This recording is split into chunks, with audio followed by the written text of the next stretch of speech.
उत्पादन शेतकऱ्यांना मिळत असलेला दर परवडत नाही। शेतकऱ्यांच्या चारा, वैरण व पशुखाद्याचे दर वाढलेले आहेत। त्याचप्रमाणे सरकारने याच्यापूर्वी निर्धारित केलेले 5 रुपये अनुदानही मिळालेले नाही।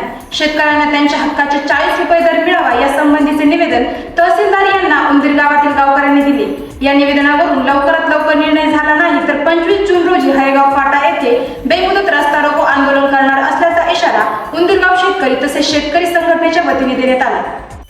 सध्या महाराष्ट्रातील दूध उत्पादक शेतकऱ्यांना मिळत असलेला दर परवडत नाही। आमच्या चाऱ्याचे, वैरणीचे व पशुखाद्याचे दर वाढलेले आहेत। त्याचप्रमाणे सरकारने यापूर्वी निर्धारित केलेले 5 रुपये अनुदानही मिळालेलं नाही। त्यामुळे आम्हाला या अनुदानाची भीक नको। आम्हाला आमच्या हक्काचे 40 रुपये दर मिळावा यासंबंधीचं निवेदन तहसीलदार यांना उंदीर गावातील तरुण शेतकरी सागर पाटील गिरे तसेच प्रकाश पाटील ताके, बाळासाहेब पाटील घोडे, अनिल रोकडे, प्रमोद भालदंड, अनिल भालदंड यांच्यासह शेतकरी संघटनेचे जिल्हाध्यक्ष अनिल पाटील अवतडे यांनी दिले। या निवेदनावर लवकरात लवकर निर्णय झाला नाही तर 25 जून रोजी हरेगाव फाटा येथे बेमुदत रस्ता रोको आंदोलन करणार असल्याचा इशारा उंदीरगाव शेतकरी तसेच शेतकरी संघटनेच्या वतीने देण्यात आलाय। महाराष्ट्रव्यापी दूध आंदोलनाला उंदीरगावमधून सुरुवात झाली।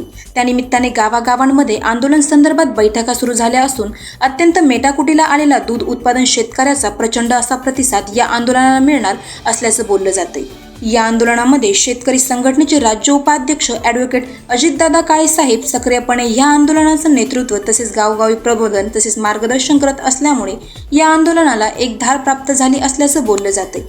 त्याच अनुषंगाने उंदीर गावातील तरुण दूध उत्पादक शेतकरी सागर पाटील गिरे यांना तहसील कार्यालय श्रीरामपूर तसेच पोलीस निरीक्षक कार्यालयातून शिक्षक पदवीधर मतदारसंघाची निवडणूक आचारसंहिता चालू असल्याने आंदोलन करता येणार नाही अशी नोटीस बजावण्यात आली असून कोणत्याही परिस्थितीत आम्ही आंदोलनावर ठाम असून आम्ही सर्व दूध उत्पादक शेतकरी शांततेत आमच्या हक्कासाठी आंदोलन करत आहोत।